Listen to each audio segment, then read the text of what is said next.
Everybody, welcome to episode 5 of the You've Probably Never Heard of Me podcast, which is a podcast dedicated to shining a light on underground artists, creators, and changemakers that the mainstream might be skipping over. I'm your host, Ryan Allen. I'm a Detroit-based musician. I've spent over 2 decades playing in bands like Thunderbirds Are Now, Extra Arms, Big Life, Speed Circuit. I've made a ton of records, and I've met a lot of really talented people that you might not know about yet, but that's what we're here to fix. So my guest today is my old friend, Justin Wexler. He's the founder and the force behind Forge Again Records, which is a DIY record label out of Chicago that's been running since the year 2000 and just hit its 26th year with over 80 releases in the catalog. Justin and I, we go way back. I'm talking like late 90s when our emo bands, my band Remington, his band Stillwell, started playing shows together. We actually met on a message board called ticklemeemo.com, I believe. So I don't know if you might have, maybe it's someone else, and maybe it was like, I don't know. yeah. But either way, ancient internet references there. I think actually the first out-of-state show I ever played was with Stillwell in a suburb of Chicago called Homewood. Yep. But since then, Justin, he's put out records by my bands Destroy This Place and Extra Arms. But he's also done a lot more than just that. He's reissued a few 90s alt-rock classics from Fig Dish and Triple Fax Action, and a ton of really amazing releases from, kind of that early 2000s to now, emo, math rock, hardcore, and indie rock scenes, and really built one of the most consistent independent labels in the country. So I'm really excited to have you here, Justin. Thanks for doing this, man. Of course, yeah. Thanks for having me. Of course. Well, let's just start at the beginning. When you started Forge Again, I believe I'm accurate on this, year 2000, it was a split CD that was the first release. And you said you did a CD because nobody would want vinyl in the year 2000, which was probably true. It was very true, yeah. But there's obviously like an irony to that statement where now vinyl is sort of like leading the charge, although CDs are still like in the mix for a lot of people. But just like talk about how, what the decision making was kind of going into like that early release. Did you kind of like feel compelled to consider vinyl at any point when you're putting out the first release or the first few releases, or were you just like, let's just do a CD, see what happens, and then it kind of went from there? Yeah, so I didn't really plan to start a record label. It wasn't anything that was initially thought of. It was, Stillwell had met another band called Last Ditch Effort, and we were like, hey, let's do a split together. And the thought was, oh, we'll do 7 inches. We'll put like a Polaroid on them or something, very 90s DIY. And they're like, well, if we do 7 inch, we only put 1 song each. It's going to be shorter. It's going to be more expensive. Why don't we just do a split CD? We can each do a couple of songs. Like, okay, cool. None of us had ever done it before. Still put out some stuff with Rebound Records with Mike Gibson, who we knew grew up in Homewood. He was based out of Texas, I think, then. Eventually at Chicago, and I think he's in the suburbs now. But we had pissed him off, and as all label heads are known to be pissed off. I think it was probably me. And again, I was at the time 18 years old or whatever, 19 years old. Said something, stupid, did something stupid, and pissed him off. We're like, well, we'll self-release this, and we'll, at the last second, I threw the name Forge Again Records on the CD when we were, we tracked someone down. He's the Illinois Entertainer, which I don't know if you've ever seen, but it's like a local music magazine that it's still around, which is crazy. It's okay. And Smashing Pumpkins are on the cover every other month, and sure. It's basically like what's the mainstream thing that we can sort of cover. But then there's a million ads for studios and just various places. I think I found a place in the back of the magazine that did CDs. And it was like a guy. I went to his loft space or whatever and like met with him and showed him everything. He was like, yeah, this is what you do. This is how you give me this. This is how you give me the art. Like, it was just a dude. And then they made films and pressed a CD, and it was like this whole foreign process. Like, I had no idea. Yeah. And the name was a joke. Still had a song. So I joined the band like a year in. Right. They had a song called Forge Again, and I always wanted to play it, and nobody else did. So I was like, I'm going to put that as the name of the record label. And, I didn't tell anyone. I just did it. And I was like, we'll get the CDs and it'll be funny. And I'm still doing stuff like that with with releases. That's awesome. We don't say anything. And then, a year later, I will reveal or someone will notice something. Did the other three did they get upset about that, or they think it's nobody funny? cared. Or Everyone okay, thought it was funny. Like, again, it was probably going to be a one-time thing. It was, 001, and right. probably the only. There's so many record labels who have, one release, two release, three releases, and then they disappear forever.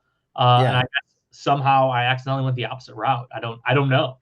Yeah, I mean, I appreciate the practicality that went into the whole like, no, let's not do a 7-inch because we can put more songs on it. And I mean, obviously, like, like pre, iPod, uh, you know, you did a lot of your music listening Yeah. in the car, right? And especially as a band, on tour, Yeah. like CDs where you grab the, the jacket or whatever the CD, whatever the CD case was, CD Logic or whatever that was called, and you load it up, and you'd bring your, whatever 50 CDs, and that's what you had for your 3-week tour, Yeah. so Absolutely. it makes sense there. But so you said it was sort of unexpected that it it was just kind of like a one-time thing. We're going to put out the split CD. It's kind of a joke with the name. I'm not thinking about it seriously. Like, even though you were being very practical, like it didn't seem like there was a lot of like foresight past that, right? Is just to have a thing. Not really. But when did it sort of click, and how did it, I guess, is two questions. How did it click, or how did it happen where you started putting more shit out? And when did you sort of say, like, I think I actually have like a record label here? It's not just a one-off thing here and there that might happen by chance, but like I'm a guy who's running a record label. I'm putting out music by these bands. Yeah, so I mean, the Stillwell CD came out just sort of as a for my band thing. We did it because I think, again, one of the reasons we did CD was we had a couple 7-inches and nobody ever bought them. We're like, oh, we'd play a show somewhere, be like, oh, I don't have a record player, Right. buy a CD, that kind of thing. This is again the year 2000, 2001, right? When Exactly. like that was Yeah, very in our common. genre, nobody wanted LPs, nobody wanted 7-inches, everybody wanted CDs. And so it was Yeah. like, all right, fine, we'll do CD. So yeah, I think so. I knew a band also from Homewood. Also, I went to high school with. I played in a band with one of them. He went to a different high school, but we all grew up in Homewood, called the Summer League, or just Summer Right. League. I put the on Yep. the CD incorrectly, but they had recorded. They were a little bit. One of them was older, but most of them were younger by a couple years, and they were just like an incredible band, and they just didn't know how to do anything. They were just Right. 17-year-old, 18-year-old idiots. Mhm. And as they got older, they still became older idiots. But As they're one does. and like they were an awesome band, and they recorded a bunch of really good demos. And I was like, hey, why don't we put out a CD? Like I put one out. I know how to do it now. Let's go Right. through the process and let's put out a CD for you guys. Let's instead of having a demo tape, let's get you a real CD. Like people like the band, like in the South suburbs, Yeah. like Right. popular band. They just didn't know how to do anything like outside of that. I think they played Chicago like once. I think they went to like Grand Rapids maybe once, Rockford Okay. once. Like they didn't do anything. Like they didn't tour. They didn't just they were young and didn't know what to do. And Do so they still play? Is there anybody playing currently, like in a yeah. band that was in So that band? the drummer Dave ended up in a couple other bands. He was one band that was on God, what's that big not Triple Crown, one of the big Triple like B? no, one of the East Coast like hardcore adjacent like Okay. emo core, post hardcore labels. God, I don't know what band he was in. He was in a couple bands after, and then Matt, the bass player who I played in the band with previously in high school, he started a label called Tic Tac Totally, and Okay. he did a bunch of Cool. stuff. And they put out some big stuff like a Giant Dog and Oh, OBN3s. okay. They put out some pretty big garage rock stuff, and Okay. Like Matt, Austin based, maybe, or well, he was always Chicago based. I mean, I think he might have lived oh, somewhere else okay. for a Okay. while, but he's still here. I mean, I played a show, last year, 2 years ago with his other band, him and his brother and someone else who was the original bass player of Stillwell, actually. Okay. So like, Okay. This is very incestuous thing yeah, happening here. they're still around. Yeah. And then That's how it works though. singer Sean is in, I think, Alaska. I don't know if he's doing anything currently, but they're talking Well, let's about, get back yeah, let's get back to the sort of like process then. So like you did the summer league record, so that's kind of Forge Again 02 or 002 or whatever the catalog number is. So after that, kind of like doing something not for your own band, doing something for somebody else. Like, did you feel like there was like an appreciation for what you were doing, and did that kind of inspire like, oh, I think I could like help out more bands in this sort of similar position, or like where, at what point did you go like, I want to keep doing this? Yeah, I mean, I think so. I put out the first one in like April of 2000. Then the Summer League one came out in May, maybe June of 2000. And I didn't do anything for a little while. I, hadn't come across anything that was like, oh, this is something I'm really interested in. I didn't go out seeking bands or like seeking releases. It was just like, did I eventually happen into it? And it was kind of two things that happened at the same time. I'd met through you, actually, the guy from the band Waffle House, the Clancy brothers. And I also met the guys from For Dire Life's Sake. We had gone out, Stillwell went and played a show in the suburbs at like a carnival. And you guys ended up not playing. I think it was Red Shirt Brigade was supposed to play, and you guys. Okay, I don't remember this, but I'm sure it's possible. Yeah, you guys like got us on the show. I had not met any of those people. We met them all. And through that, started a friendship with those guys, and they recorded the split CD, Waffle House and For Dire Life's Sake, which is absurd given how different those two bands sounded, and like two very different crowds. They're friends and they want to do a thing together, and I'd heard it and I was like, oh shit, you gotta let me put this out. Like, this is awesome. I have put out a couple CDs. I know what I'm doing. And then sometime, I think probably around then also, the band NIM had recorded a bunch of stuff. They were going to put out an album and they were going to put out some singles. And I don't even know how I heard about it. Like, I knew Scott Harmless, who had put out an EP for them previously. Our bands had toured together, and I didn't really know them. Like, I'd played with them a couple times. I'd met them. But I think I went up with Waffle House and For Dire Life's Sake to Milwaukee. They were doing like a tour together. And I rode in the van with them, and they were playing a basement with NIM, which is just, again, those bands don't really fit together. Just that's how things were back then. You'd play with all sorts of different bands, hardcore bands, emo bands, whatever. And I, just talked to NIM outside, and I was like, hey, I'd love to put out an EP. I started this label. Here are the CDs I've done. And they were like, yeah, sure. We'll do it. And they were like, do you want to put the full length? And I was just like, I don't think that's a good idea. I was like, I don't know what I'm doing. Like, I don't want to botch this. I don't want to do something, I don't want to piss. They're a great band. They're a little bit older. And I was just like, I don't want to, mess up your album. Right. And so we did the single, and then the album ended up coming out on Suburban Sprawl, another label who it all comes back to Ryan Allen. It all comes back to Ryan Allen. Yeah, the early days are very Ryan Allen heavy. Tastemaker extraordinaire. Yeah. This is your fault in a way that I've been doing this for 20 years. I'm so sorry. It's your bank account more than anything.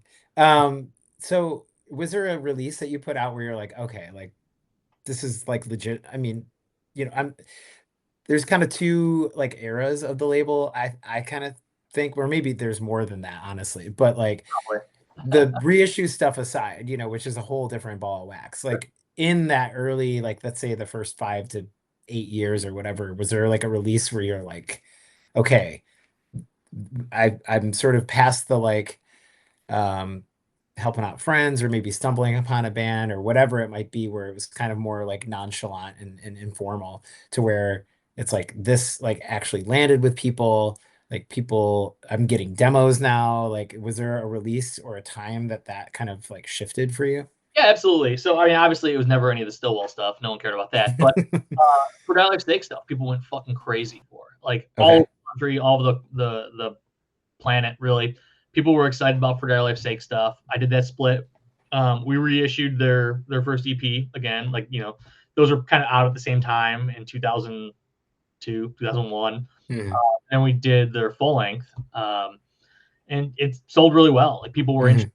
I actually went on tour with them twice in 2003, and it was just like a thing where they had a lot of fans and they just didn't know what to do with it. Ended up signing with another label that was supposed to be like a step up, and it was just kind of a step sideways. Not any shade to that label or anything, but had they signed to like a Victory Records or some big hardcore label, I'm guessing they would have been a huge band.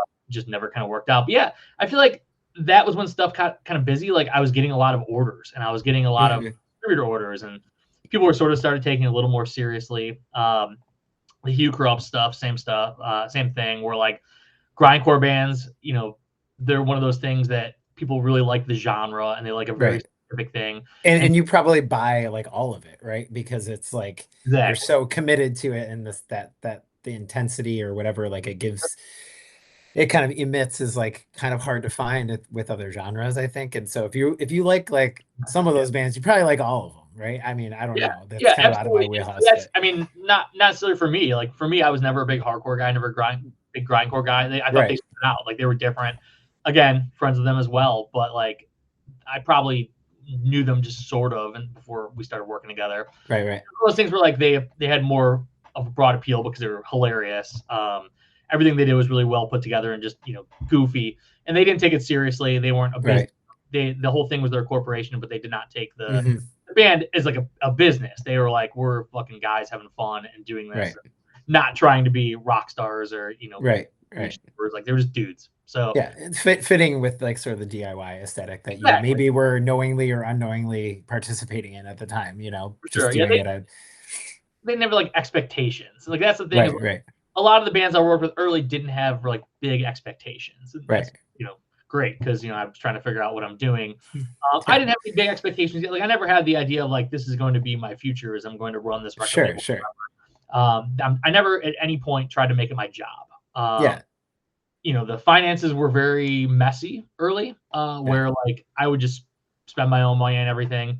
The money from the label went into my bank account, and then I spent way more than ever came in. So it wasn't like I was just making money off releases, but it was just very intermingled and very messy. And you could see several different times when I like attempted, like, all right, I'm gonna start tracking every CD sold. I'm gonna I'm gonna start trying to make this very organized and whatever. Like, all right, that fell off after a couple months. It wasn't until I don't know 10 years ago or something when I finally incorporated and like started to do stuff as like all right, that's interesting. There's a separate bank account, there's a credit card, there's more official stuff. Yeah.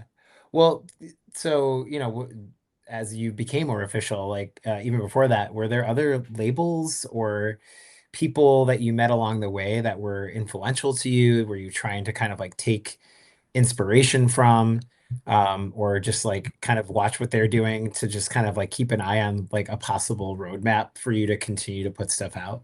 Sure. Yeah. So I mentioned Mike Gibson, who did Rebound and later Arms Reach recordings. Even if we beefed at the time, obviously that's 27 years ago, whatever. We've since obviously I feel like when you're in your 40s, beefs just kind of like dissolve by that time. Everything's so serious. You're right. Like everything's the biggest deal. Right. It was like an argument over like a demo we'd recorded while we were in Houston that we were waiting for forever. It was just some really stupid thing. But yeah, I mean, he had put out a bunch of cool stuff. He also distributed stuff. Like back then, you could do a mail order catalog where you bought stuff from a bunch of other labels and had people you sent a physical piece of paper to or sent an email list to. Hey, I have these CDs, these 7-inches, these LPs, and people would order stuff from him. And he'd carry stuff from all sorts of different labels. And sort of seeing how he did things was definitely very influential. Probably doesn't know that I ever thought that, but now he does, baby. This is going international. The internet is global. Okay, so Harmless Records, same thing. Again, Scott, who played in the Way Outs, played in the Little Man Complex, a bunch of other bands. Stillwell had toured with the Way Outs in 1999. Okay. And, he was running the label then, put out a bunch of stuff, and I definitely learned a lot from him and kind of paid attention to what he did. And then bigger labels too, even like No Idea, Lookout, even Fat Wreck. I love a lot of Fat Wreck stuff, and I still do like a lot of the early Fat Wreck stuff. Never really put out anything like that, but I think even if you just look at the early catalog, it's a pretty big variety of different kinds of music. And I think that's one thing that I never really thought of as like, I'm going to start a hardcore label. I'm going to start I'm going to start an indie label. Like I've always just sort of been broad. And so there's odds are you like something on this label, but odds are against you liking everything on the label. Yeah. Well, it's kind of like a mixtape, in a way where it's like we come from that culture where, we're making these compilations, and compilation CDs, of course, were also really big at the time. And like you said earlier, like the shows that bands would play, were diverse. Hardcore band could be playing with Red Shirt Brigade, which was like an indie rock jazz band or whatever we were, So like that is kind of a good segue to my next question, which is like, how do you decide what you put out? Like especially now when you can't just release every record that a friend of yours has made, for financial reasons or like your schedule or whatever, right? So you can't say yes to everything, but how do you get to a yes when you decide to release something? I mean, it's got to be something that really grabs me first, and that's not to say that's the only factor, because even if it's Sure. something that like, I'm really excited about, I mean, every record I've ever put out, I've been really excited about. You know, that's I've never put out anything like this is a way I can make some money, or this is the thing I think people will want to buy. This is a way I can lose some money, so I better fucking like this. Yeah, exactly. That's the thing, is like I always look at it if, all right, I pay whatever thousands of dollars to put this out, nobody ever buys a copy. Am I happy with having brought this into the world? Did I help, you know, make this art heard by 10, 20, 50, 1,000 more people? You know, did I do a good job? Was I contributing to the world of music, to DIY culture, whatever? That's definitely the first thing. And then now, as I'm older and I have a lot more responsibilities and things going on, generally, I have to be practical about it. Like, sure, I'll throw away money on stuff I know is going to lose money when it's like, all right, I want to do this. It's not going to be too bad. But like, I'm not going to try to reissue like a major label record I don't think can sell enough copies to justify pressing it. You know, it's like, I can't lose $10,000 doing this. Like, it's just, I don't have the time and energy and desire to do it. Like, so that's definitely a big one. And I've gotten offered a bunch of cool records, like since especially in the last couple of years. I mean, I got a ton of demos back in the day. Those are terrible bands. Every once in a while, I'll go through the old demo box. I saved a lot of them. I know, like, I'll find something like, oh, this band blew up. Like, I've definitely turned down some records. Are there any that you could like mention? Yeah, I mean, I'll mention them. Like, and again, it's nothing against these bands, or you know, it was just at the time it wasn't something I was excited about, so I just didn't pursue it. But Silverstein had asked me to put out them, and you know, they ended up, I think they have gold records. Like, I think they're legit like a famous band, and I played with them a couple times. Like, they were nice guys, they were cool, you know, I liked their records or whatever. It was fine. Where are they from? They're from Ontario. I don't think or like one of the nearby suburbs, but again, super cool guys. You know, I played with them still. I think played with them once or twice. I think I played with them for Dollar's Sake when I was on tour with them. Again, like, it just didn't make sense. And I think that was before they had signed a Victory and whatever. Yeah. Well, and sometimes when you hear something, you can't, there's no way for you to know what's going to happen with it. And if it doesn't hit your ears in the right way, you know, even if it hits thousands and thousands of people's ears in quote unquote the right way, you can't beat yourself up because it didn't do that for you. Because then you wouldn't have, if you would have put it out and it didn't click with you, that would have been sort of like an inauthentic release. And you know, so you know, it makes sense to me. Yeah, even if it was something I didn't like, I mean, even if it's something I do like, it's just like, you know, I only have so much time, I don't know what I'm doing. Yeah. This was really early on. This is probably like 2002 or something. Again, they were anything like For Dollar's Sake adjacent. Any of the bands that played with them, like, saw the CD, sent a demo. Like, I get demos in the mail. Right. I found I had a demo 7-inch. I actually sold it on Discogs from Off With Their Head, who again, like, I've booked that band at the venue I own or co-own. You know, nothing against Off Their Heads. They were cool. I just, you know, at the time I didn't have, you know, the desire or the whatever to put something out, and never did it. But then I found this old 7-inch. It was like a demo. It was, I think, it was the first 7-inch. It had like a note, like a label note. So it was one of those things like, this is our, you know, whatever, we're looking to put out this record. We'd already pressed some 7-inches, something like that. And again, you know, they've done well for themselves, you know, in the world of punk or pop punk. I opened up for them once. So, you know, they're a cool band. Yeah. Again, good dude. It's just, you know, didn't work out, but it was pretty funny finding that in the bin, you know, 20 years later, 15 years later. I'm like, oh shit. Yeah. That's hilarious. Well, what does it kind of look like today? You know, I mean, I assume it's still like very DIY, and you know, I don't know if there's anybody else involved, like, from, you know, on a day-to-day basis, but you know, what does that kind of look like for you now? Especially, you know, again, we'll get into the reissue stuff, but like, you've got the reissues things happening, but then you just put out the new Pretty Flowers record, which I absolutely love. I talked to them not too long ago for this podcast, actually. So but yeah, tell me about like what the day-to-day kind of like, I know you have a day job and you're playing in bands and you're doing other stuff, but like what is the sort of like day-to-day look like for you right now? So the day-to-day is a little different now. Obviously the world of running a record label is a lot of behind the scenes stuff, but now you have to do a lot of like social media stuff. You have to be kind of very public. People forget about you very quickly. Yeah.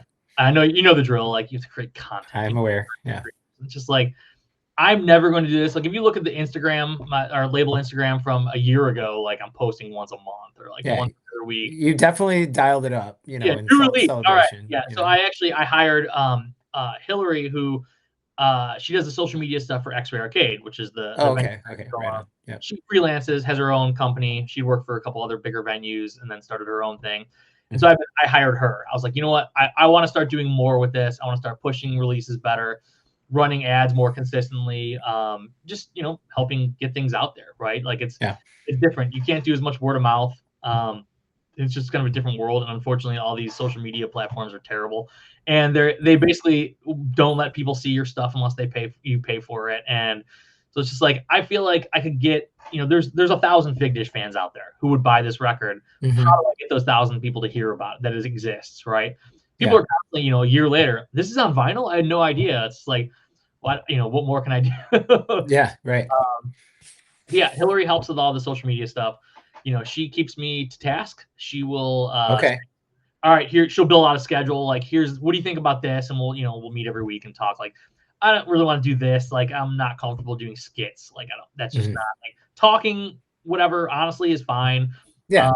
But, you know, you got to do some TikTok bullshit, and you have to do, you know, feature some old release. Hey, talk a little about this. And that's why I'd actually come up with the history thing, the series that we've been doing. I came up with that like a year ago, and I was like, all right, the 25th anniversary is coming up. Like, I'm going to do a weekly post. And my thought was like, picture of the album cover, text, and then like wall of text. And that was it. I was just going to do that once a week or something. Right. Brown. And then she was like, why don't we just do videos of each of these? And I'm like, oh, okay. So she sort of convinced me to do that. So I have to do more of that. I'm definitely being tasked more with social media stuff than I was before. Well, I think you're doing a great job at it. Honestly, I know it's like not comfortable for everybody to do, and I think that they're really interesting little vignettes that, like, you know, give people a little bit of background on the label, especially, you know, bringing in new people who might have not been aware of the label through those reissues with the Fig Dish record and the Triple Fast Action stuff. You know, that I think is really important. You know, for me, I'm like a context person, so I love knowing the background of things that I'm into now. Like, what did I miss? You know, and so I know there's other people out there like that. And honestly, you know, shout out to Hillary, because she's doing a great job kind of pulling it all together, and they're really nice videos. And I think the bands, you know, and the people who are aware of those bands probably appreciate them as well. I know I do, you know, having released some records on the label myself, but also, you know, like, I was around for those things, like, tangentially, you know, like seeing it happen from afar, you know, and like I wasn't going to for Dire Life's Sake shows necessarily, you know, when I was younger, but like I knew they were associated with you, and it's cool to hear the background and things like that. So you know, I know it's a pain in the ass, but like I would say continue doing it, because I'm enjoying them. So yeah, it's tough. I don't like looking at myself talking or on video. And so you're good at it. So don't discredit yourself, because I think that you have a good perspective. It's just, you know, one of those things. I never wanted to make the label about me. Yeah. That's definitely a more recent development, where it's like, well, tell the story of it. Like, that's what makes it more interesting. There's a million labels, right? And like, they're all pretty faceless. You know, like, you don't know who runs them, and like, they're not doing this. You know, so hopefully that's a little bit different. And who knows about forever? You know, I'm gonna run out of history eventually. We all might.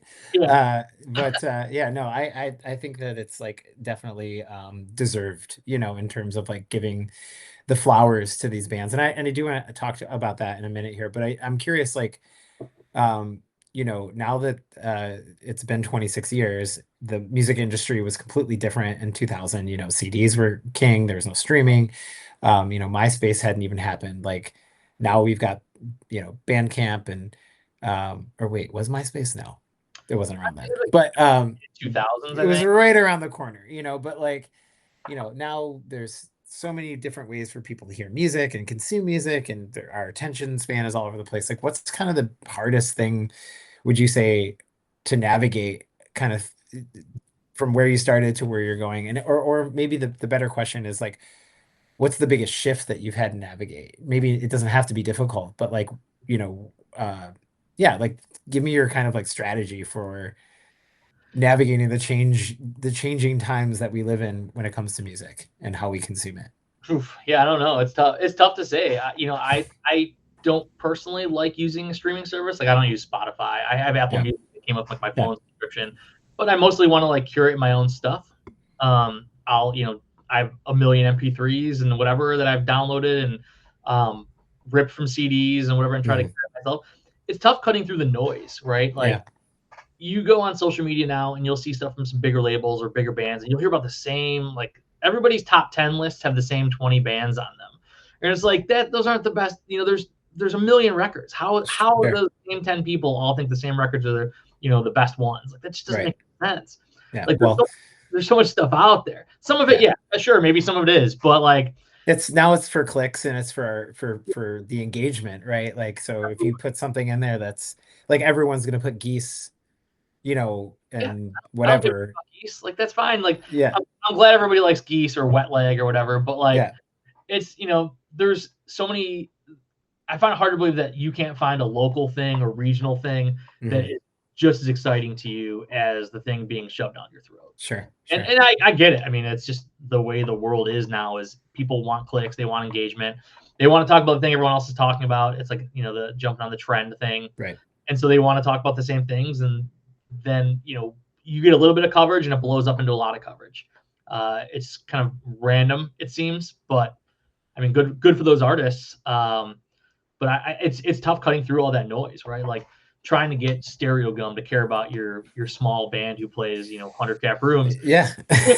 Posting about Sabrina Carpenter or whatever. Like, I know, it's wild to see the shift there, and as it's become more corporatized, and the advertising, like I mean, I think you have to pay to read Stereo Gum now, which is like such a pivot from the early days, like when Thunderbirds were playing Stereo Gum South by Southwest parties. I mean, they would cover some of my releases back in the day too. Like, it's one of those things where, like, at a certain point it becomes, am I cool enough to be covered? Like, is this release cool enough that talking about it isn't going to get people being like, why are you talking about that? Like, well, I would say that what is cool is the shit that's nobody's talking about, right? Because it becomes less cool when it rises to that level of just like, it goes beyond, like, everybody's curious about it, and almost reaches a level of like indifference in a weird way, I think, because it's, like you just said, it's like, I don't give a fuck about Geese. Like,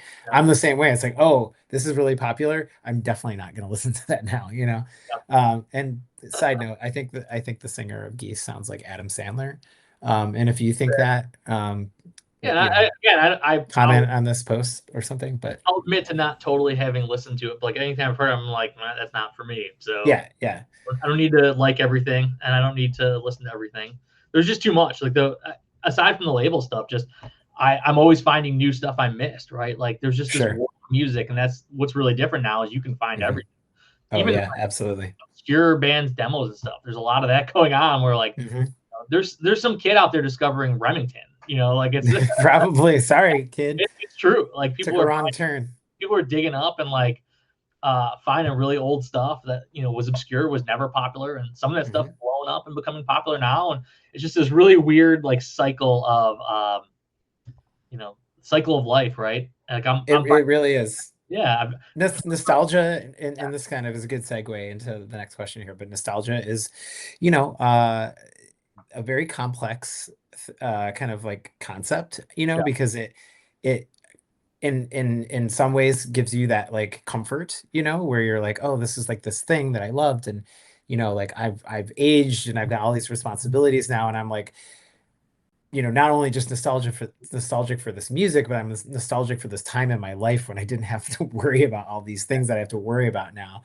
But then on the flip side, it's kind of like this anti-progressive concept too, where it's like, if you're only stuck there, like, can you progress as a person? Can you progress as a musician? Can you progress as a music fan? And so it's very interesting kind of thing to consider. And I think everybody has their own relationship with it. But for you, maybe like one of the indirect answers to the last question is like, how do you navigate the shifting musical landscape, blah, blah, blah, is that you've released a couple, like, I would say like buzz bin adjacent, but like maybe below that in terms of people's awareness. You've released a couple, kind of like 90s, underrated 90s records. Now you've done Fig Dish and Triple Fast Action. So talk to me about how that happens. Like, I know the Triple Fast Action record came first. Yep. And you don't have to get into all the gory details because I know it's probably super complicated dealing with like master tapes from, Some of it. that were owned by like corporations and shit, Yeah. right? Which though both these records, you did 2 Triple Fast Action records, right? I've done 3 different Triple Fast Action Okay. releases, and then Big Dish now. And those did all of those come out on major labels Yeah. in the 90s? Okay. So Started some of them did though. But Yeah. anyways, like without like, dragging the question on, like how did it happen? What's the process? And how does it change the label, honestly? Yeah, so the Triple Fast Action stuff sort of happened. They had posted just publicly, like, "Hey, we have the masters back for our Deep Elm record, Cattlemen Don't." And I just saw a post random. I was like, "Hey, I run this label. I've been putting stuff out for almost 20 years at that point, probably 20 years. It was during the pandemic, so it must have been about 20 years then." And I was like, let's chat about it. I'd love to put out a vinyl version of this. Let's sort of go through the process. And they broke up in 1997. Like they hadn't been a band for 23 years. Like they had very low expectations going in, but it's just one of those things where it was a band I liked growing up, right? I'm from Chicago. Triple Fast Action and Big Dish were bands I liked, and I was stoked to be able to put something like this out. And the relationship just sort of grew from there. We did the one. It was like, hey, let's try to do your major label record. And so I talked to people I knew who had contacts at Universal who now they own most things. They own you and I probably at this point. Yeah, so they had bought Capitol at some point, or they had acquired Capitol, and the first Triple Fast Action record broadcasters on Capitol. So I reached out, was like, all right, let's do it. The other one went great. We got along great. Everyone was stoked to have it. People loved the record. And Capitol was hot seller. People thought it was cool. Like let's try the other one. So eventually got in touch with Universal. They were really quick to respond right away. And then it sat interesting. and then it sat for like a year and a half, like before they could like sign off on anything. Was it as simple as shooting an email, or did you have to like try to call people, track people down? I had a couple email addresses that Steven, who runs In It Records, also runs a store called Down in the Valley in Minnesota. He used to be, I think, South Dakota, but now he's in Minnesota. But yeah, he had contacts at Universal, and I was like, just hit these people up. So I hit them up. They're like, fill out this form, do whatever, and then we'll talk about it. And so then I filled the form stuff, and they're like, it's really funny working with Universal. They're like, you tell us what we own, because they have no clue. Nobody. Yeah, I'm sure. Nobody who was around in 1997 still works there. No. Who cares about Triple Fast Action still works there. They didn't have any masters. They all burned in that fire. Like the band had. Like it worked out. The band had the stuff we needed to make it all work. Tapes or whatever. Yeah. Yeah, exactly. So like that was like a really weird. There's all these bonus tracks that recorded with it. They're like, we don't know anything about them. It's just like, well, we want to put them on this record. Did you have to get permission for things that they didn't even know about? Like, was there like more like negotiating that had to happen because of that, or were they pretty much like, yeah, do whatever? Just didn't really care. I mean, they probably lost so much money on that record. Like they probably spent $100,000 recording it, gave a big advance to the band, and then didn't promote it and nobody bought it. And so they probably spent hundreds of thousands of dollars on it. It's a sunk cost at this point. It wasn't even on streaming broadcaster. I remember. Yeah. I had to like bother them. I had to keep sending them the master. I was like, here's the digital master. Here's the track listing. Here's whatever. Here's a high resolution cover image, because you probably don't even have that. Yeah. I was like, get this on streaming. People keep asking me about it, and we just, I can't put it up because it would be illegal because I don't own it. And eventually they did, but yeah, they had no clue. Like we probably could just put it out and not told them, and they wouldn't have known the difference. But that's probably true. Lesson for all you other. I don't want. I don't listen. I'll sink all my money into this label and spend a ton of money and go do all this stuff, but I don't want to get sued by a major record label. No, that would be annoying to say the least. I'm not completely risk averse, but I'm an attorney. It's true. You know the other side. Yes, people I remember their old manager was like, just put it out. They won't even know. I'm like, I'm gonna do this the right way. It's gonna take forever, and it did. They won't know until the Plantier, drone flies over your house, and they're like, I think I see Who knows? Watch then, like one of the songs ends up being a viral TikTok thing, and then they realize, oh, they put this record out, and then they sue you into oblivion, and like, which could totally happen. Yeah, exactly. Like I don't want to deal with any of that. Like I want to do it above board. The band was all for it. It was ever I was like, let's do this the right way. It took some time, and we ended up actually releasing a 3 LP compilation of like pre-major label stuff, like stuff demo we recorded that all sounded good, and we had John and Yellow remix it actually entirely on tapes. It was super cool. It was like, while we're waiting for this, let's do this other thing, and so we did this crazy triple LP. Triple gatefold with 37 songs on it, and like I mean, it's triple fast action. You gotta have a triple LP. Yeah. So the Fig Dish stuff, how did that differ? Because I feel like Fig Dish was more known and more popular, and in that they were, maybe like on 120 minutes or whatever, or like Alternative Nation once or twice or something. Kennedy probably introduced a Fig Dish video in her MAGA days, but was that a different process? Was it more complicated, less complicated? How did that one come to be? It was a little different. So it was kind of the same thing where I had the guys from Triple Fast Action introduce me to them, right? Okay. They're friends. They ran the same circles. A lot of overlap.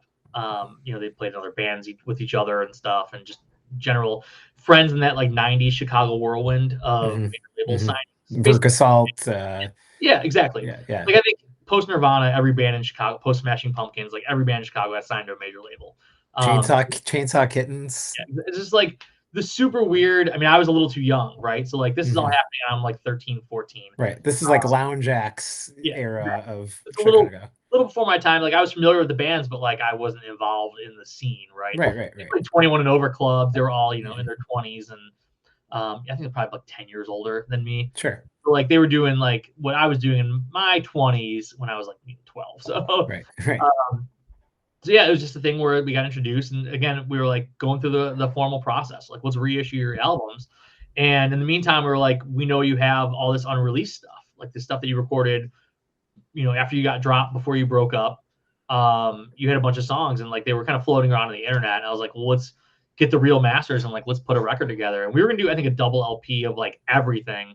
And Andy Gerber, who had recorded it, like convinced them like just do a 12-song single LP of like the best of it, because you haven't done anything in 20 years or whatever. They played like a one-off in 2011, I think. And then so we did that a record full of old stuff that Capitol didn't own or Universal didn't own while we waited. And again, same thing. It just kind of like took some time. Submit it what you want. Is the band on board? Sure. Okay. Can you redo the artwork? Yes. We figured it out. And so we did that, got them to play some shows in 2024. That record came out. They did 2 sold-out shows at G-Man Tavern, which was too small of a room for it. So that was cool, and they were excited about it. It was like, all right, well, let's do the major label records as they come. And last year we got the first one out. That's what love songs often do. Worked out perfectly. Letters to Cleo was going to be in town playing some shows, and like they had toured with them. They were friends. And, so they opened for them, and that was cool, and that all worked out. And we're like, all right, this year we're going to try to do When Shove Goes Back to Push, their second major label record. Cool. And we were going to try to do it for Record Store Day. And like the logistics of when you do Record Store Day, you also have to pay even more to the label. Like when you do a major label license, you give them a bunch of money. It works like the reverse. Like I signed my first major label record deal, and it was me giving them thousands of dollars. The advance goes to them, and so you owe it either way. That's the truth. So yeah. So like, all right, you owe us $5,000 or whatever for the first however many copies, whether they sell or not. Like they're getting that advance, kind of like what the artist would get. Here's $100,000. If this record doesn't sell, you don't have to pay us back, but you don't get any more money.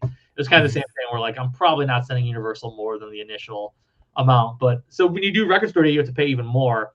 And it was just a thing where like if I did Record Store Day, it had to be exclusive to Record Store Day, or they wouldn't do it. And I was like, well, if you can't sell this many copies through Record Store Day, the band wouldn't have copies to sell. Like I couldn't sell copies. Like the logistics with the price just didn't make any sense. It was like, even if I sell every copy of this, I'm going to lose thousands of dollars doing this. I mean, I feel like the Record Store Day thing too is like it's completely lost its magic, for lack of a better description. And like there's so many things that flood the market on Yeah, record store day that like the little things like that usually kind of fall through the cracks anyway. definitely. So it's probably better to just Yeah, not do it and just have it be its own thing where you can like focus all the attention on the fact that it's available, you know? for sure. Yeah, I mean, again, I know Record Store Day will traditionally sell more of stuff than if I released it. Like the distributor could sell 1,000 for Record Store Day for Yeah, maybe. true. I guess you're right in It that was respect. something like that. It was just like, but even then, the logistics was selling them all wholesale. Just Mhm. didn't make any sense to do. Like Yeah, you could sell 1,200 or something. It was going to be like guaranteed. Here's free money for the major label. The band gets nothing, and like right. the distributor gets a bunch of money. It's just like it's not worth doing. So let's Yeah. just release it ourselves normally, and then you know see how it goes. But Well, then it's cool that, we can oh, have sorry, go ahead. band. They can sell them. I can sell them Right. at like retail prices, which are insane compared to what I used to sell records for. But like looking back at the history of the label, I'd see like my old website. Like I could look it up on like archive.org, looking up like the Wayback Machine, Mhm. and looking Yep. at like records were $6 postage and paper. It's crazy. Well, just as like a person who's like still active in music, but also, inevitably aging, it's almost like it feels like a community service, like to a degree, or like just like I don't know. I just feel like if I was in their shoes, in my mid 50s probably now, which those guys probably are, and like this dude is like, yeah, I want to like get this music out there. It's so validating and so appreciated. I'm sure like I'm sure that both these bands are like, over the moon that this stuff exists on vinyl and they can like have it be part of their collections, but like if they've got kids and stuff, like they could show, like there's because Sure. those releases came out in a time when vinyl, certainly there were no vinyl versions of either of those records. If there were, they were super low run. But so there's like I don't know, like what you're doing, I think is it goes beyond just like I like this obscure record from the 90s and I selfishly want to release it. Like for the bands, it's that juice that can kind of make you go like, oh, like we're could we like jam again? Could we? Yeah. I don't know. Like there's something to it where you're like giving these people like inspiration to keep going and it gives them life. And anyway, I just really appreciate like what you're doing in that respect, I think it's super cool. And I guess my question is like, are you going, you already mentioned the second Fig Dish major label record, but are there other types of similar projects in the works? Have other people approached you now that you've done these of similar or, maybe lesser ilk, but that you would entertain or are entertaining putting out that you can talk about? Yeah, I've had a few more people reach out like, hey, would you license our major label record and like try to get out? Again, I think it's very archival, right? Like I think it's about Mhm. getting more people to hear this record, and maybe someone who bought an Extra Arms record from me, 10 years ago, or Hugh Corrupt's record 20 years ago. Here's a Fig Dish song or a Triple Fast Action song that they never heard. Like, oh shit, I missed out on this album when it came out, or I'm 20 years old and I've never heard this album, but Yeah. same thing where it's like I want people to hear it, and that goes for stuff that is not really benefiting me financially or the band. It's benefiting their major label, getting some streams or whatever. But Right. so cool just to help people hear that. And again, I know there's one I was like considering like, oh, maybe I'll reach out to this band and do, and another label did it before I did, which was great. That's ideal because I wanted the record, right? I want a vinyl copy of this album, Right. What but what record? it was Pond Oh, Rock. right. Yeah. Okay. Yeah. Yeah. I think we And I was actually like, I talked was about that. going to reach out to the band, and they announced like we're gonna do some shows, and this record's coming. Like, Yeah. perfect, that's great. I wish every band I really liked could do that, and then I would Mhm. never. Do you think, or do you have data on it or whatever, like when the era of the reissues started happening, did it positively in any way affect the back catalog or any of the like newer releases that were coming out? Like, would people order a Triple Fast Action record and, Pretty Flowers record or, any of those sort of like, I know you've got Long Square, like, are there other releases that you put out that kind of get looped into the awareness having of the label having grown, I would assume. So when someone's placing order, like, yeah, I'm gonna check out some of this other shit and just add to cart. Like, has that happened? And Yeah, a little bit. Definitely. I mean, again, whenever I try to do like one of these things where maybe it's someone who only likes 4 bands, right? Like they listen to Local H and they listen to the Toadies and they listen to Fig Dish. Like they only like those 3 bands they liked when they were 16 years old or whatever. Like there's probably some of that going on with people who like Fig Dish and Triple Fast Action. Like, all right, here's a download code for the Pretty Flowers. Here's a download. I was gonna say, do you ever throw in like a Yeah, CD or 7-inch or whatever? anytime I do something like this, I always throw in something older. Yeah, that's cool. Or something like recently a smaller band, Extra Arms, Low Sixes. Something that's like, oh, you should like this. You haven't heard this, but you should. You absolutely. No, I think that's the best way to do it, man. Like you're able to like turn people on to new things, and you're smart enough to know that like if you like Fig Dish, you probably would like Extra Arms. It's in the same wheelhouse, and so I appreciate that first and foremost. I mean, I'm trying to curate it, right? Like I'm sending out Fig Dish LPs. I'm not putting For Our Life's Sake and right. Yeah. There's maybe some overlap, but like maybe. I try to all right, what's the genre of Triple Fast Action? What might people like from this era? And try to spread the word as best I can.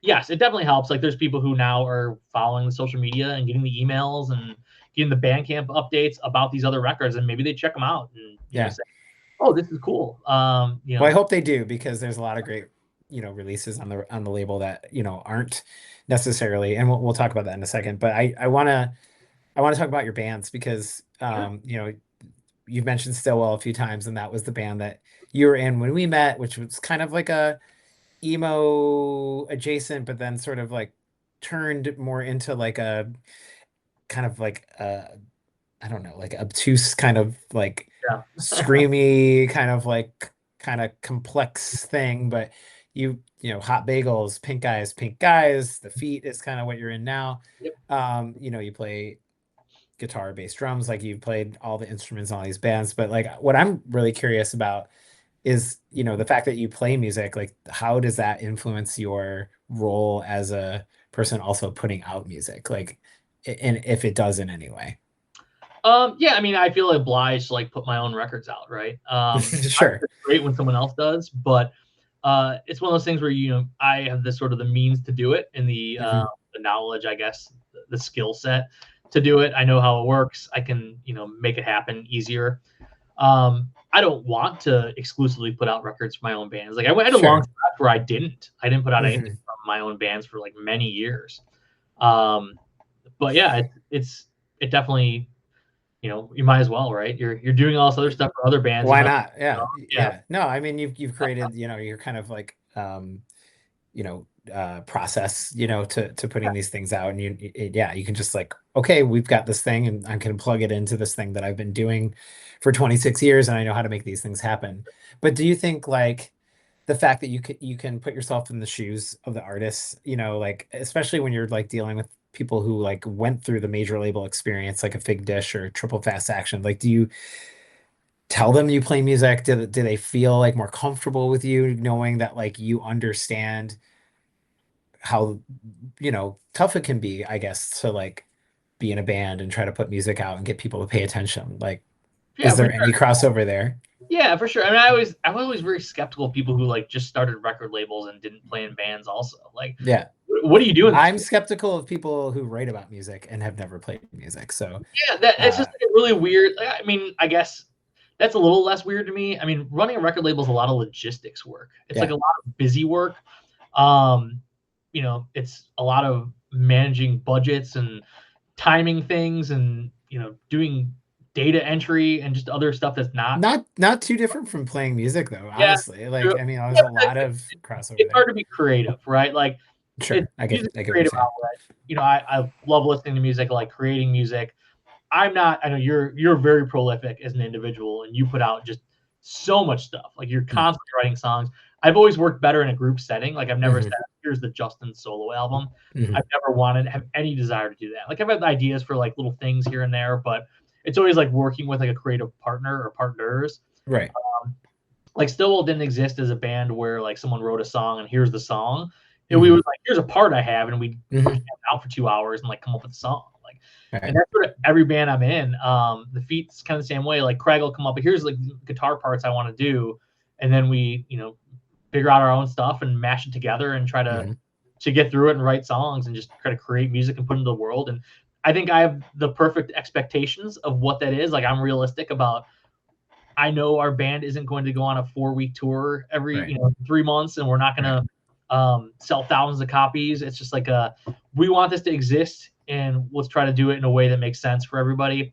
And just, hopefully people hear it and try to get Well, I out. mean, I talk to people about this sometimes where it's like, other people have hobbies like that they spend a shitload of money on, like golf and hunting, and those are for some reason like seen as like acceptable Yeah. ways to spend your time. But like, I think people look at like, musicians in their 40s, for example, who are like Yeah. passionate and, like certainly spending money to do their thing, but it seems like this like silly kind of like childish, like pursuit, to a degree, but like playing golf and spending a shitload of money on golf every weekend isn't like, I Yeah. mean, no offense to people who are into golf, but it's just like I see them as the same thing, and I don't know who said that to me at one point when I was like maybe like feeling like in the dumps about like God, nobody cares and I'm spending all this money. And it's like, but you love it, and it's no different than doing other hobbies, but I guess what I was curious about is um we're pretty much around the same age, right? And like doing a record label for 26 years, like while a financial burden, it's kind of a behind the scenes thing, right? Like in some ways, but being in a band is very much not, like especially a band plays shows. And so what makes you want to keep doing the band stuff? And is there like a relationship to wanting to keep doing the label and also continuing playing music kind of like in parallel? Yeah, it's definitely, I think there are parallel tracks, right? Where like you want to be involved in it, at whatever level, right? Like, I know some people, they play in bands when they're young, and then later on they don't do it. They Right. just, It's a phase, right? there's so many who quit, and it's just so weird to me. Like, Yeah, especially I when agree. they're good. They're like the singer from Triple Fast Action, for example. Like, he, hung up his guitar in 1998 and never came back. Wild. Like, Yeah. and he's been working in the industry the whole time, which is just like even Right, great. right, right, right. And that's to each their own. I just don't think I could ever quit entirely. It's just about finding the right thing. And there's also people who like, I'm gonna be in a dad rock band, and like we're gonna do cover songs, or we're gonna Right. do whatever. There's a lot of that too. Yeah. We're alt country now. Like, that's Right, like right, new.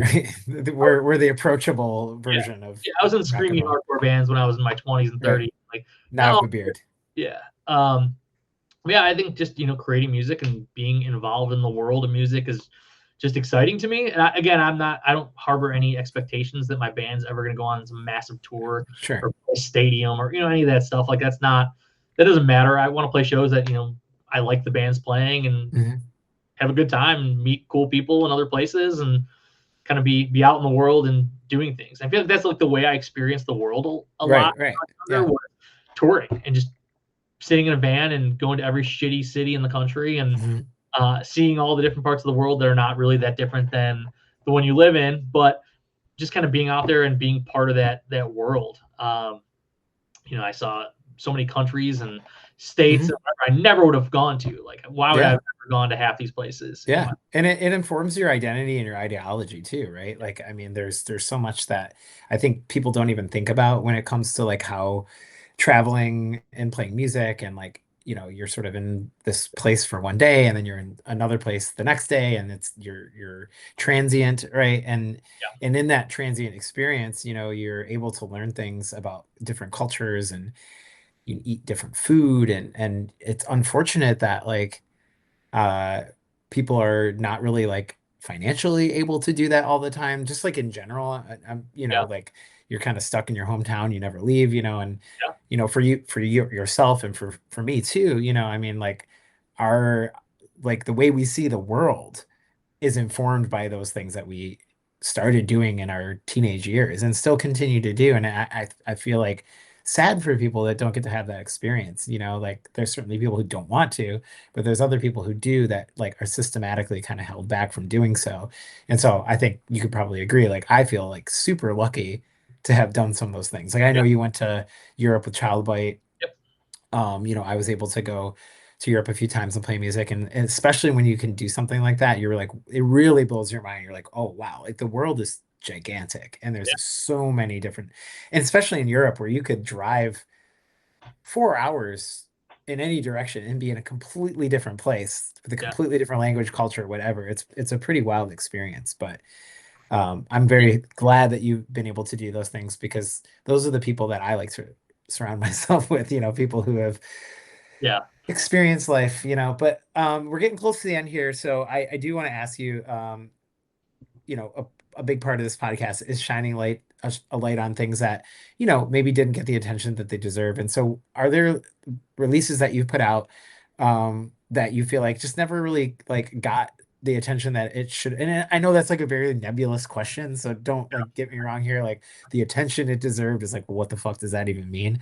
But like, in your opinion, are there things that kind of maybe fall through the cracks, or that you think like somebody listening to this wants to listen to something cool or new, whether it's an old release or something fairly recent? Like, what would you recommend people check out that maybe they don't know? Sure. That's tough. I guess it sort of depends on what you like, right? We've been talking a lot about bands like Fig Dish, Turbo Fast Action, The Pretty Flowers. I put out a record a couple years ago for a band called the Low Sixes from Montreal. I remember that. The band has not toured. I don't think they can come to the States. It's one of those things where like it's hard to get people interested in a record from a band that's brand new. They shouldn't want to come here, by the way. Like, let's just make and that's even worse. Like now, a year later, does anyone want to come here? Just stay where you are. It's much better there. I mean, is that the Doughboys affiliate? Yeah. The one guy's the Doughboys. Again, they're older guys like us, even older in some cases. But again, it's one of those things where like they put out this incredible record. I didn't know those guys at all, and they kind of sent me down. Record that I just really liked, and I was like, let's just do this, and we did. And then things are just kind of very bad in our country right now. So yes, it is. So Low Sixes is who from Doughboys? Like, give people a background. Jonathan Cummins from Doughboys. I think their keyboard player now is also in Besnard Lakes. Montreal power pop, indie rock, punk, whatever band. Yeah. Check it out. If you like Doughboys, absolutely like Doughboys. I mean, they're even smoother, like just really catchy songs. I checked it out. I think it's a good record for sure. Pretty Flowers record. Similar, not the same, obviously, but you should probably like that as well. Tight Phantoms. I just talked about them in the socials. Shout out Mike Lust. Yeah, shout out Mike Lust. Love Mike. I did a solo record for him like 5 years ago, and I think it was during the pandemic, so I think it was again a time when people were just like sitting around doing nothing. But like we sold a ton of those like really quickly. People were really excited about it, and anybody who likes that record would absolutely like the Tight Phantoms record. I mean, it's like for sure half of the Tight Phantoms record sounds like the Mike Lust record. Like it was basically like kind of the not rock songs on the Tight Phantoms record is what his solo stuff sounds like. Yeah. So we played some shows with those guys. Like all those weird like shows that you play when you're like going down South by, and like you're like, I don't know, we're playing with Tight Phantoms tonight. I don't know, you're like somewhere in Kansas, like mid 2000s. I remember going to a party somewhere after a show with Mike, and just like having such a great time. He's like such a good hang, but he probably wouldn't remember me, but maybe he would. Good dude though. Anything else that kind of pops to mind? Again, I talked about it probably like a month ago or whatever. Kitchens and Bathrooms is another band. They were Hamilton, Ontario. They broke up before the record came out, type thing. They were I think their record had been on a label called Sonic Onion in Canada. I licensed the CD. That was like the first license thing I did, where I was like, I'm gonna give you guys money and I'm gonna put out a US version so they can come tour the US. They broke up before it came out, but awesome record, like really good. June of '44, shellac-ish, right. Math rock stuff. Super great songwriting, great playing. It's not like prog rock, math rock. It's more like interesting, but, catchy, and like good indie stuff too.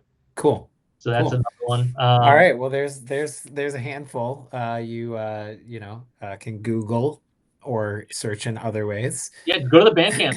Bandcamp's got 80 something releases you can stream for free without giving you don't have to give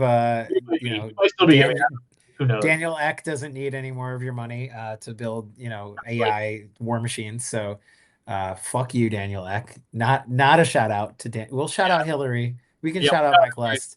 We're absolutely. not going to shout at him. Cool. Well, just a few more questions for you, man. You've been doing this for so long. Like, what makes you want to keep doing it? Like, where is it just this continued like passion for discovering new things and getting people to hear it? Like, where does your inspiration come from right now in 2026 as things are totally insane in the world? Where does the inspiration come to do anything? And I find myself asking that all the time. But yeah, I don't know. It's part momentum. I don't like to quit things. I like to keep. I've kind of committed to this bit, right, of continuing to be a DIY label that outlasts most actual successful record labels.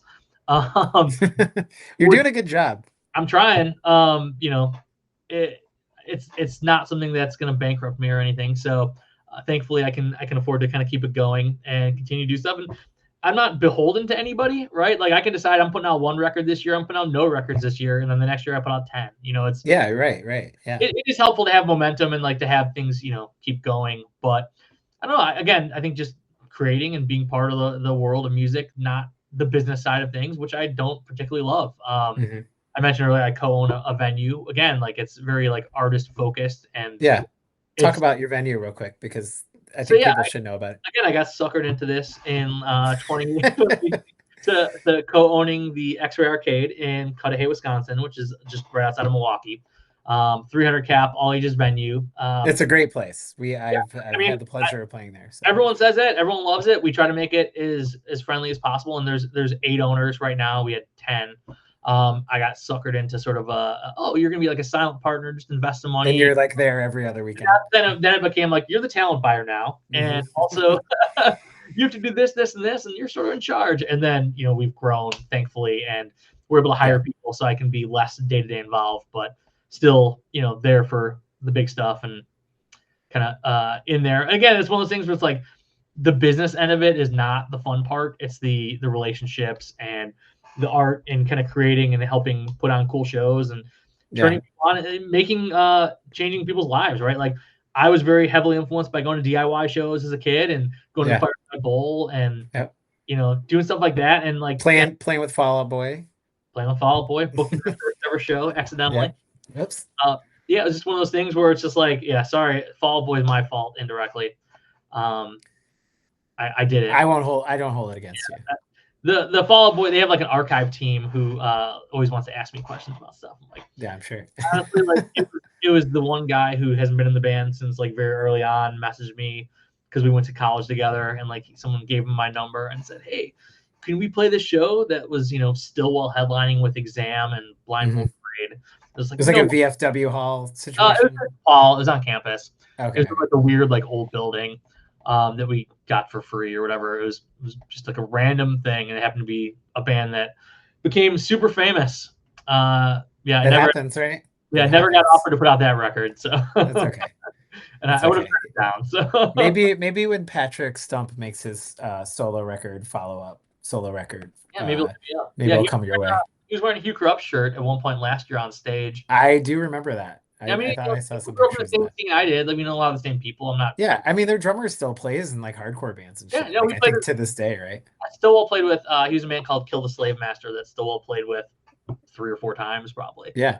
So yeah, those guys are around. Chicago, man. Yeah, that's crazy. Big city. One of the things I like to ask people is, what do you think people are kind of like sleeping on right now? And it could be music related, it could be a book, it could be a movie, a TV show, like anything that's kind of like creative adjacent. Like, are there bands that you're into that you feel like nobody's talking about? Like, it's kind of like a hidden gem kind of question. I don't know. I mean, there's so much now. We don't have a shared experience anymore, especially with TV and movies, and like there's just so much happening all the time now. Yeah. Like, I've never heard of this thing that, this is the best show I've ever seen. I have no idea what that is. It's not. Yeah. It's not on NBC or whatever. So like right. we don't all have one. There's just so much more. It's just hard. You just got to dig. there's a lot of really cool bands. I really like Weekend Friends. They're again, I saw them randomly 10 years ago opening for Letters to Cleo, and really like them and been following them since, and booked a couple shows for them, and got to meet them, and they're super cool people, and they keep putting out better and better records and getting on these crazy tours. And I saw them at Riot Fest and stuff. It was super cool. Super proud of them, I guess, indirectly. Yeah, that's sweet. Yeah, so it's cool to see stuff like that. They're definitely great.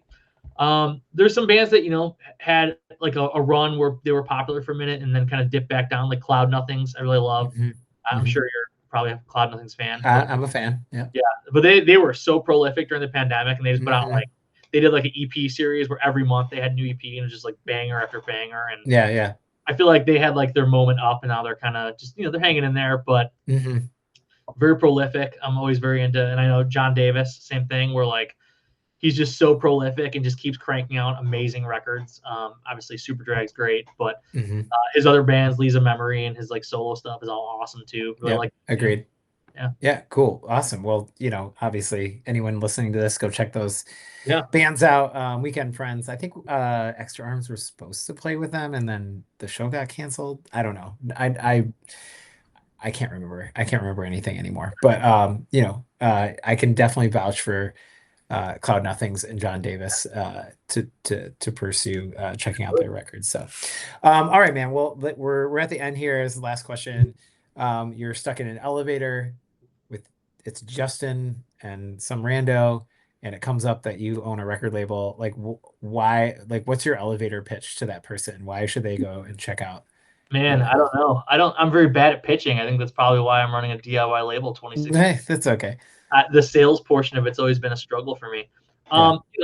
It's music for people who love music, right? It's not a business. It's not a record label that exists to sell records.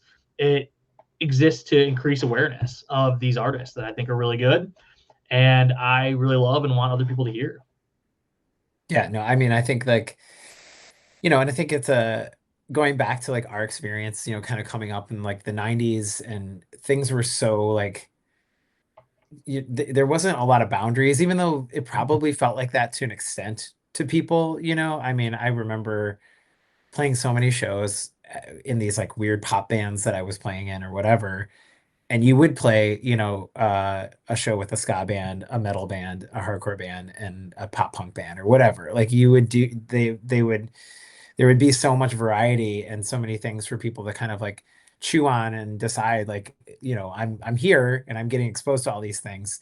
What path am I gonna maybe follow? And so I think like your label kind of it sort of personifies that experience, and you can, like Justin said, go to the Bandcamp, which is, by the way, forgeagainrecords.bandcamp.com.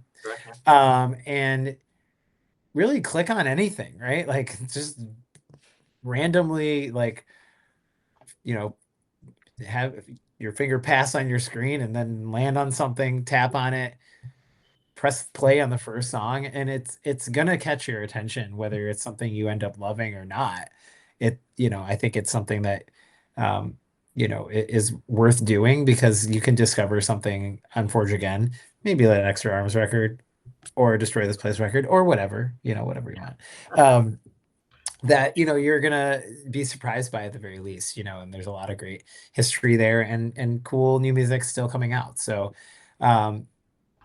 just to wrap it up, if you're at all curious to check out anything Forge Again related, you can go to forgeagainrecords.com. You can go to their Bandcamp, which is forgeagainrecords.bandcamp.com. You can follow the label on Instagram at Forge Again Records. And there's even a Facebook page if you're still there. Got it all, yeah. You got it all, yeah. So at least go to the website, and then all the links are there, and you can kind of find your way to their socials and everything else. But I want to thank you again. It's super good to see you. It's good to talk to you, and I really appreciate you doing this. Everybody, go check out all the music on Forge Again's Bandcamp, and you're gonna be in for a treat. So good to see you again, man. Appreciate it. We'll talk soon. Peace. Yeah, see you, dude.